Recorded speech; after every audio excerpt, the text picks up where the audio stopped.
Shalom, selamat berjumpa kembali di channel TBKK Japiter. Firman Tuhan pada hari ini, di hari yang ke-265, tanggal 21 September tahun 2024, diambil dari kitab Amsal pasal 14 ayat 26. Perlindungan sejati dari Allah. Sebagai nats atau ayat hari ini, yaitu dalam takut akan Tuhan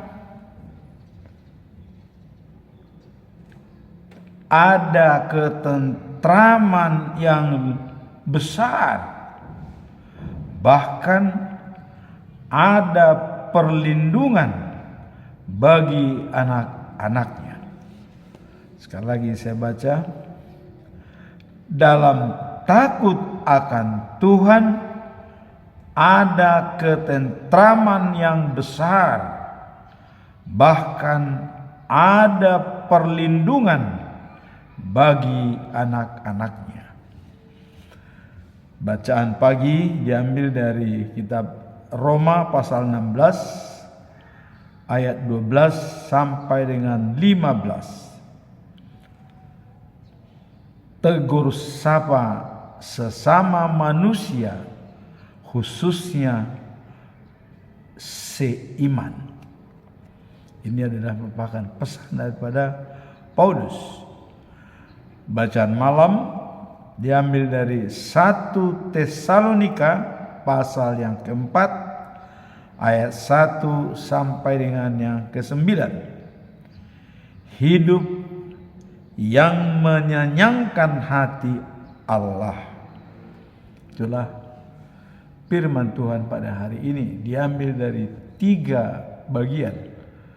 Ayat hari ini, bacaan pagi, dan juga bacaan malam. Sebelum kita masuk dalam perikop hari ini, biasanya kita tetap menyampaikan pedoman pada bulan September, yaitu jadilah pelaku firman. Hal ini dijabarkan dalam Yakobus pasal 1 ayat 22. Tetapi hendaklah kamu pelaku firman, bukan hanya mendengar saja. Sebab kalau bukan demikian, kamu adalah penipu diri sendiri. Jadi apabila kita mendengar firman Tuhan dan tidak menjalankannya, sama dengan menipu diri sendiri. Kemudian kita masuk dalam perikop hari ini, yaitu perlindungan sejati dari Allah. Apa maksud dari perikop pasal 14 ayat 26 kitab Amsal ini? Perlindungan Allah terhadap anak-anaknya. Dalam takut akan Tuhan ada ketentraman yang besar, dan kepada orang-orang yang percaya kepadanya akan ada perlindungan. Jadi ketentraman dan perlindungan. Ayat ini menggambarkan bahwa menghormati Tuhan dan menjalin hubungan yang baik dengannya berperan penting dalam memberikan perlindungan kepada anak-anak kita. Jadi adanya suatu hubungan yang baik dengan Tuhan adalah berperan di dalam memberikan perlindungan sejati kepada anak-anak kita. Inilah yang ditonjolkan takut akan Tuhan. Kalau dalam Amsal 1 ayat yang ke-7, takut akan Tuhan adalah permulaan pengetahuan. Ya. Dan orang yang berhikmat akan takut akan Tuhan. Tapi bagi orang yang bodoh itu menghina hikmat. Nah, dalam perikop ini bahwa ketentraman, kedamaian, dan hidup bahagia adalah takut dan hormat kepada Tuhan, karena Dialah yang melihat segala-galanya dimanapun kita berada, apapun tugas kita dan apapun rencana kita. Tuhan berada di segala tempat. Nah, kemudian ayat yang 26 ini menekankan betapa pentingnya menghormati Tuhan bagi perlindungan yang diberikan kepada anak-anak kita. Jadi dengan menghormati dan takut kepada Tuhan, maka perlindungan sejati akan diberikan kepada anak-anak kita atau keturunan kita. Dalam konteks ini, ya, ada semacam ketakutan akan Tuhan, bukan hanya rasa takut, tetapi mencakup rasa hormat. Di samping kita takut, juga hormat kepada Tuhan, pengabdian dan hubungan dekat dengannya yang akan menjalin setiap langkah anak dalam hidup mereka melalui ajaran dan teladan dari ayahnya sendiri.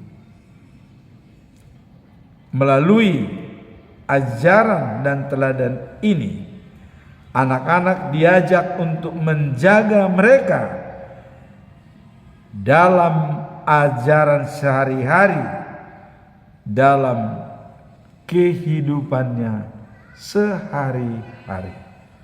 Jadi di samping rasa takut, juga rasa hormat yang perlu diwariskan dan diajarkan oleh orang tua kepada anak-anak kita. Dan dalam ayat yang ke-27 dikatakan mengatakan bahwa takut akan Tuhan adalah sumber kehidupan, sehingga orang terhindar dari jerat musuh.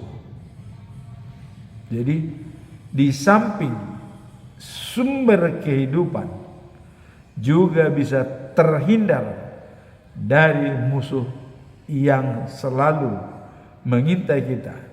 Dan musuh utama itu adalah iblis, Apabila kita sudah takut dan hormat kepada Tuhan, maka si iblis tidak mungkin bisa masuk dan bercokol dalam diri kita, karena Tuhan melindungi kita.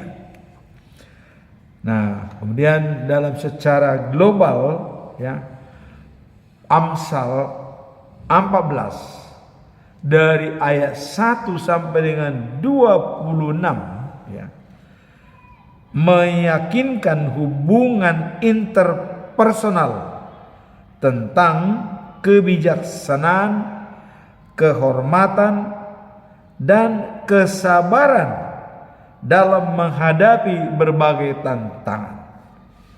Jadi mencakup keseluruhan bahwa menjalin hubungan interpersonal antara sesama, ya, dengan orang lain, bukan hanya di dalam keluarga, yaitu tentang kebijaksanaan dan juga adalah kebenaran dan juga kesabaran. Jadi kebijaksanaan, kebenaran, dan kesabaran dalam menghadapi berbagai tantangan. Inilah yang dikatakan bahwa hubungan interpersonal untuk menjaga, ya, kebijaksanaan atau berhikmat, di mana hikmat itu adalah anugerah dari Tuhan, dan juga dikatakan adalah kebenaran dan juga kesabaran, sehingga dalam menghadapi tantangan kita siap dengan modal hubungan interpersonal di dalam perikop tersebut. Kemudian Amsal 1 ayat 7 dikatakan, takut akan Tuhan adalah permulaan pengetahuan, tetapi orang bodoh menghina hikmat dan didikan. Maka itulah sebabnya dikatakan bahwa orang bijak tahu datangnya bahaya, tapi kalau orang bodoh tutup mata dan mati. Artinya orang bijak berpikir dahulu baru bertindak, tapi kalau orang bodoh bertindak dahulu baru berpikir. Sehingga ada semacam paradigma bagi orang bijak adalah nantinya bagaimana, sehingga dia bekerja dengan mempersiapkan kalau nantinya bagaimana, harus mempersiapkan apa yang mau dipersiapkan supaya tidak terjadi hal-hal di luar daripada yang kita duga. Tapi bagi orang bodoh mengatakan bagaimana nanti, sehingga dia bisa lupa mempersiapkan, karena bagaimana nanti, mengharapkan nantinya. Kalau nantinya tidak terjadi apa-apa, apa yang akan terjadi? Bisa menjadi omong kosong, karena bagaimana nanti, bukan nanti bagaimana. Itulah makanya dikatakan orang bijak tahu datangnya bahaya, tapi orang bodoh tutup mata dan mati.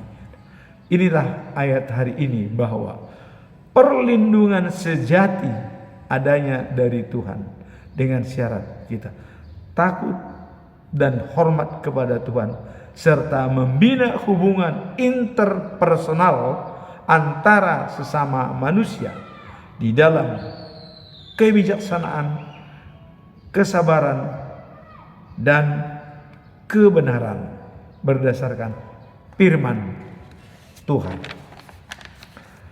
Kemudian kita masuk dalam bacaan pagi, diambil dari kitab Roma pasal 16 ayat 12 sampai dengan 15.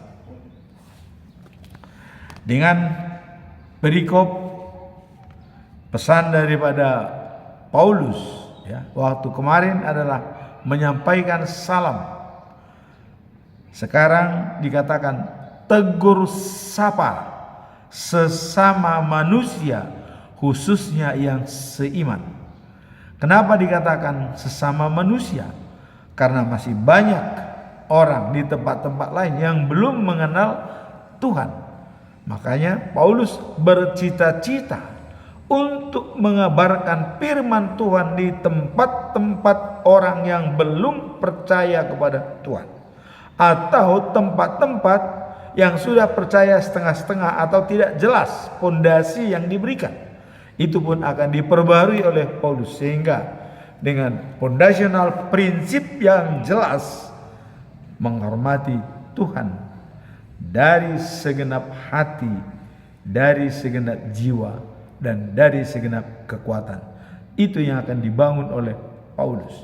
Nah, dalam perikop ini adalah merupakan tegur sapa. Dalam Roma 16 ayat 12 sampai 15, Paulus menyampaikan penghargaan kepada beberapa orang yang telah berkontribusi dalam pelayanan dan komunitas iman yang dibangun.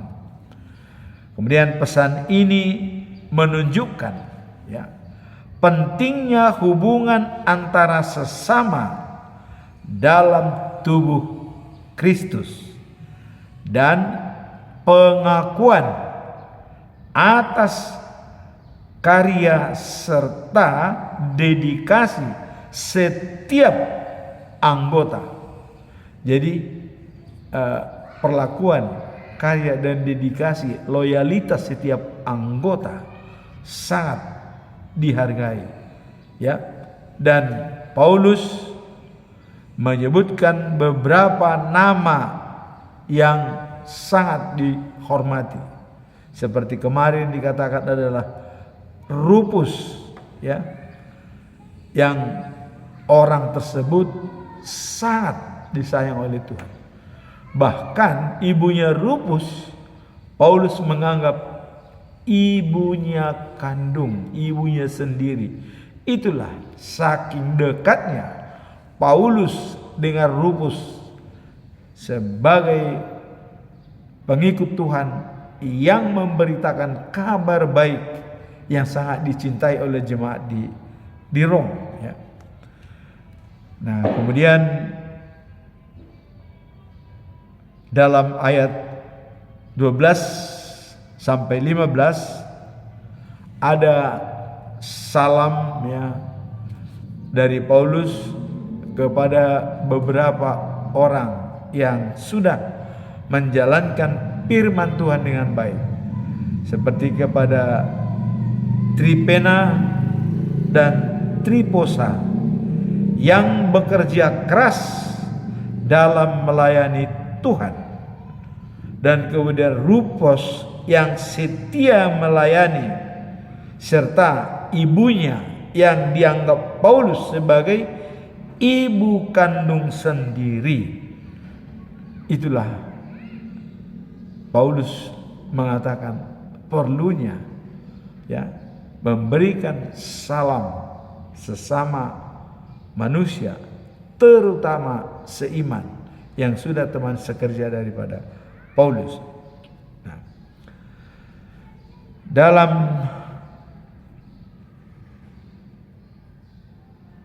perkataan yang sangat diutamakan ya, dalam Tuhan, pemberitaan sangat diutamakan dalam mewujudkan pemberitaan firman Tuhan dan saling menguatkan di dalam doa.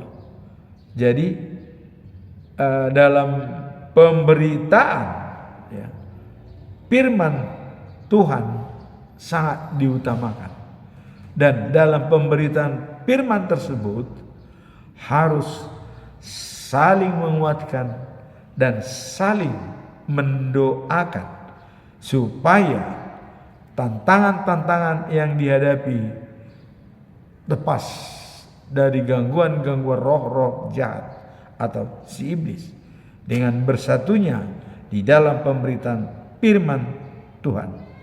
Nah, sehingga akan tercipta saling menghormati, saling percaya, saling mengasihi dalam percaya pada Tuhan Yesus Kristus. Jadi sudah merupakan suatu konsepsi sistem saling percaya, saling mempengaruhi, saling mendoakan di dalam percaya kepada Tuhan Yesus Kristus. Nah, sehingga bila ada kesulitan dan tantangan yang dihadapi dalam pemberitaan firman Tuhan, mereka bisa saling tolong menolong. Jadi dengan mudah mereka memberitakan firman Tuhan dengan adanya saling membantu, saling menghormati, dan saling mendoakan antara yang satu dengan yang lainnya, sehingga mereka bersinergi, bersatu padu dalam memberitakan firman Tuhan, dalam mewujudkan cita-cita daripada Paulus akan memberitakan firman Tuhan ke tempat-tempat orang yang belum percaya, yang belum tahu siapa itu Yesus. Itulah pesan Paulus kepada jemaat di Rom, selalu tegur sapa dan saling menegur dan saling bersalaman dan saling menguatkan antara yang satu dengan yang lain.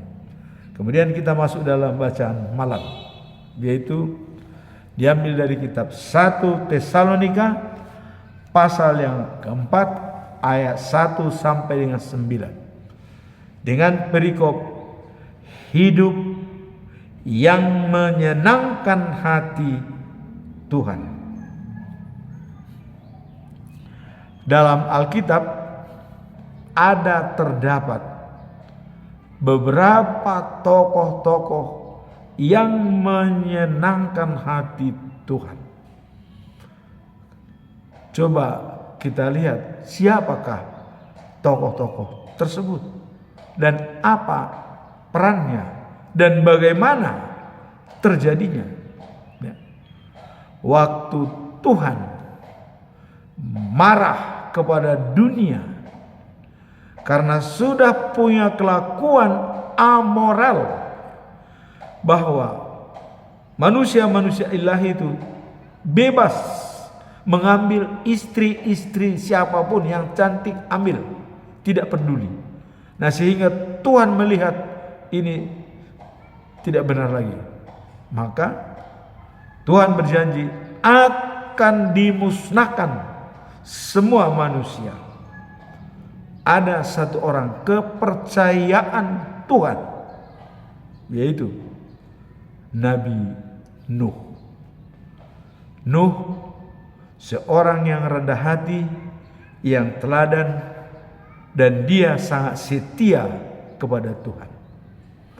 Tidak mau berbuat seperti orang-orang yang lainnya. Akhirnya Tuhan berpesan kepada Nuh, Nuh, buatkan bahtera. Nuh tidak mengatakan, buat apa Tuhan? Tidak. Nuh, buatkan bahtera. Siap Tuhan. 150 meter, tinggi sekian, lebar sekian, kamarnya sekian, ini sekian. Semua dirancang oleh Tuhan. Siap Tuhan. Itulah yang menyenangkan hati Tuhan. Tidak ada protes sedikit pun. Siap dia menerima apa yang dikatakan oleh Tuhan. Dan Nabi Nuh membuat perahu, dan bisa kita melihat di dalam Kejadian pasal yang 6 ayat 9. Bisa kita lihat di sana. Kemudian ada lagi tokoh yang menyenangkan hati Tuhan. Siapa? Abraham. Apa yang menyenangkan hati Tuhan kepada Abraham? Abraham sebagai bapak orang yang beriman, ya, dia bersedia, dikatakan oleh Tuhan, Abraham, pindah kamu dari tempat kelahiran ke tempat yang akan saya berikan kepadamu. Abraham mau dan tidak. Bagaimana Tuhan? Di mana? Bagaimana kehidupan? Meninggalkan kehidupannya, pergi ke tempat yang tidak diketahui. Tuhan memerintah. Abraham mau mengikuti panggilan Tuhan. Itulah yang menyenangkan hati Tuhan. Kemudian ada satu lagi. Siapa yang menyenangkan hati Tuhan? Jadi kalau kita lihat Abraham menyenangkan hati Tuhan dalam Kejadian 12 pasal 12 ayat 1 sampai dengan 4. Satu lagi adalah Raja Daud, Raja Israel yang sangat dikenal karena hatinya yang sesuai dengan hati Tuhan, ya. Di mana kita tahu bertobat atas kesalahan yang dibuat oleh Daud, dan dia sangat menyenangkan hati Tuhan. Dan yang paling menonjol menyenangkan hati Tuhan dari Daud adalah pikiran Daud. Kita lihat dalam 2 Samuel pasal 7 ayat 1 sampai dengan 2. Daud berada di istana yang bagus, tetapi dia berpikir peti perjanjian Tuhan mulai berangkat dari Mesir selalu mengembara di kemah. Pada saat Daud di istana, peti perjanjian Tuhan berada di kemah. Daud berpikir, saya tinggal di istana, tetapi perjanjian Tuhan berada di kemah.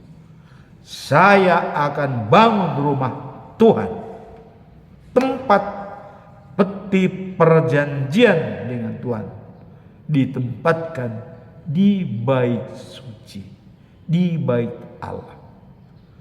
Nathan mengatakan, lakukanlah karena kau telah diselamatkan oleh Tuhan Allah dari segala bencana. Tetapi apa yang terjadi? Inilah yang menyenangkan hati Tuhan. Tuhan mengatakan, belum pernah ada seorang pun bangsa Israel yang memikirkan seperti pikiran Daud, mulai berangkat dari Mesir sampai ke Gunung Sinai. Tidak ada satu orang pun memikirkan peti perjanjian yang selalu berada di kemah, bukan di rumah bait suci. Tuhan sangat menghargai pikiran Daud. Akhirnya Tuhan mengatakan, Nathan, sampaikan kepada Daud. Karena memang waktu dulu selalu ada perantara yang dipilih oleh Tuhan untuk menyampaikan pesan. Nathan diberikan perantara. Katakan kepada Daud, bukan Daud yang membangun rumah bagi saya, tetapi dari keturunannya dan anak kandungnya sendiri yang akan membangun bait suci bagi saya. Dan saya akan membangun bait suci yang permanen selama-lamanya bagi Daud. Dari keturunannya lah yang akan menjadi raja dari segala raja untuk disembah oleh semua dunia. Itulah kedatangan Yesus Kristus. Inilah yang menyenangkan hati Tuhan. Tadi dalam perikop dalam 1 Tesalonika pasal yang keempat ayat 1 sampai dengan 9. Hidup yang menyenangkan hati Tuhan. Kemudian apa yang terjadi pada Daud? Anak kandungnya Salomo membangun bait suci yang termegah bagi Tuhan. Kemudian dari keturunan Daudlah yang lahir raja dari segala raja di dunia yang akan memimpin di kota Sion dalam the news of Jerusalem.